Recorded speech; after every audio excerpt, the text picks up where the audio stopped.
Buen día, mis hermanos. Soy el diácono Antonio Cervantes Silva, diácono permanente de la Parroquia Jesús Divino Maestro en Monterrey, Nuevo León, México. Y los saludo con mucho afecto y cariño en este martes 8 de junio, martes de la 10ª semana de tiempo ordinario, en el que seguimos meditando en la primera lectura la segunda carta de San Pablo a los Corintios, hoy en el capítulo 1, versículos 18 al 22, y el Evangelio de Mateo, capítulo 5, versículos del 13 al 16. Aquí les decía, Corintios es una comunidad que Pablo trabajó mucho con ellos en las visitas que estuvo varios años con ellos, y después cuando se fue a continuar sus viajes misioneros, pues había prometido regresar a Corinto. Corinto, como les comentaba y lo vamos a ver, pues ha pasado por situaciones difíciles, ha pasado por momentos de duda, de retroceso. Y aquí como que de alguna manera le recriminaban a Pablo el hecho de que los hubiera abandonados y que no fuera a visitarlos de nuevo, que no cumpliera su promesa. Y Pablo aquí se defiende no tanto pensando en que piensen mal de él o que su fama o más bien su vox o lo que él dice no fuera creíble, sino que él les recuerda que lo que él habla no es palabra suya, que es palabra de Dios. A él no le preocupa que piensen mal de él, a él le preocupa que se olviden de la palabra que él les lleva del Evangelio. Por eso ahora les dice tres cosas. La primera, dice, nosotros seguimos a Cristo que dio el sí para dar la vida por nosotros, y el sí de Cristo fue continuo, fue permanente, no fue primero sí y luego no, les dice San Pablo. O sea, él no se bajó de la cruz, él no huyó de los golpes que le daban en el pretorio. O sea, su sí fue un sí sostenido, y les dice, así es el sí de que debemos de tener que nosotros. Dice, Dios es testigo que la palabra que les dirigimos a ustedes no fue primero sí y luego no. O sea, primero dice la palabra que nosotros les traemos no fue sí y no. Porque dice, porque Cristo, Jesús, el Hijo de Dios, dice, no fue primero sí y luego no. Todo Él es un sí. Eso es importante porque dice, en Él se cumplen todas las promesas dadas en el Antiguo Testamento. Pablo quiere seguirles remarcando eso para que no haya un retroceso. Y luego lo segundo es que ese sí de Jesús, esa presencia de Cristo en esta vida, es la que nos acercó a Dios, que antes era un Dios lejano. Dice aquí, por Él podemos responder amén a Dios. O sea, por Él podemos decirle así sea. De hecho, en otro pasaje dice, por Cristo podemos decirle Abba. Por Cristo podemos llamar Padre a Dios. Y así nos lo enseñó con la oración del Padre Nuestro. Y aparte dice, ese acercamiento con Dios es el que también nos da la fortaleza. Dice por Él podemos responder amén a Dios, quien a todos nosotros nos ha dado fortaleza en Cristo y nos ha consagrado. O sea, eso es importante. Y el tercer punto, que el Espíritu Santo es la garantía del cumplimiento de las promesas en nosotros. El Espíritu Santo es lo que garantiza que nosotros no estamos solos.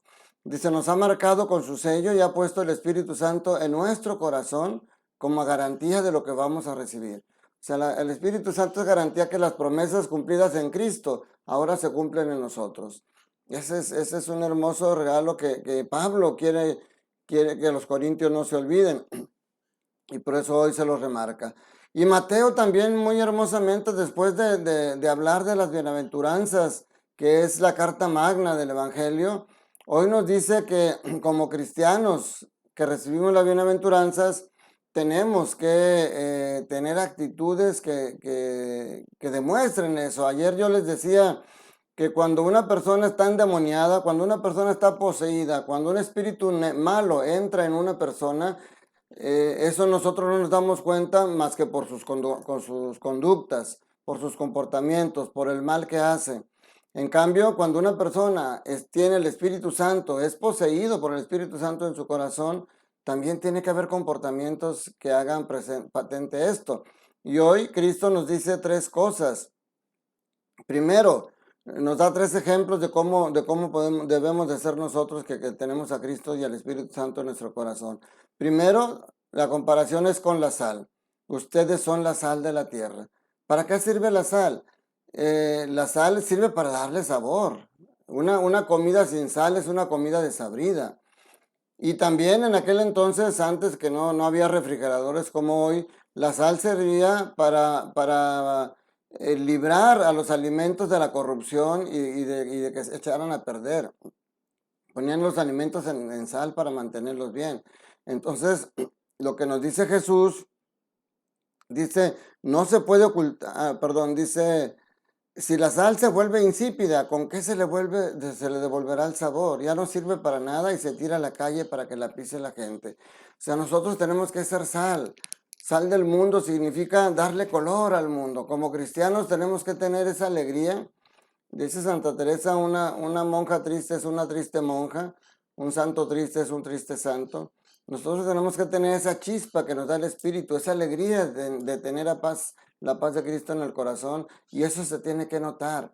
Tenemos que llevar en el mundo hay mucha gente ciega, hay mucha gente que vive en la oscuridad, y nosotros tenemos que ser esa luz.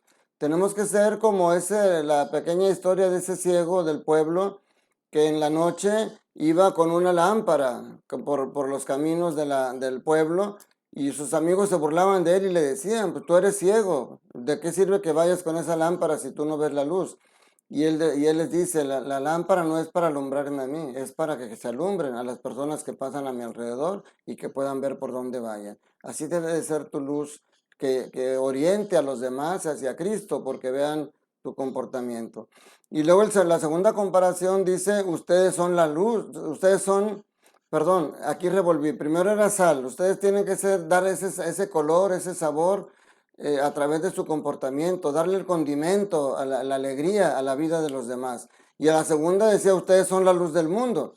Ahorita fue lo que me confundí y se los adelanté.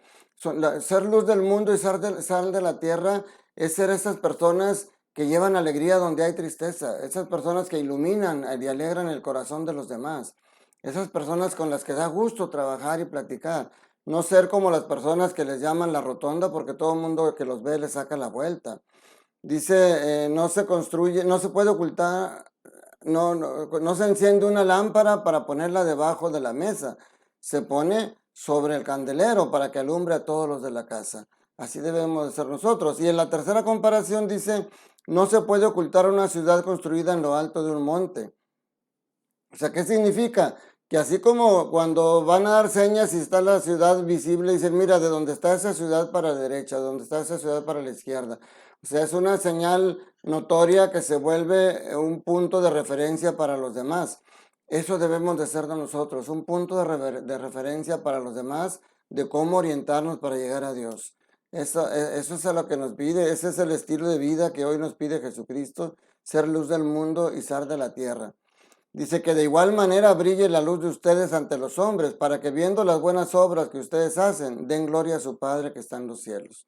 Te invito, mi hermano, a que des gloria a Dios con tu obra, con tu comportamiento, y que de esa manera puedas ser un modelo y un ejemplo para que los demás se acerquen a Dios, viendo cómo tú te acercas a Él, sobre todo con tus hijos. Recuerda también que un día un padre de familia le dice a sus hijos, hijos, tengan mucho cuidado por dónde caminan porque el mundo está lleno de maldad y dificultades. Y los hijos le contestan, papá, ten cuidado por dónde caminas tú porque nosotros vamos siguiendo tus pasos. Que la bendición de Dios Todopoderoso, Padre, Hijo y Espíritu Santo, descienda sobre ustedes y sus familias y permanezca para siempre. Cuídense mucho, les mando un fuerte abrazo y les deseo todo bien en el Señor. Y recuerda, Dios te ama y Dios te quiere feliz.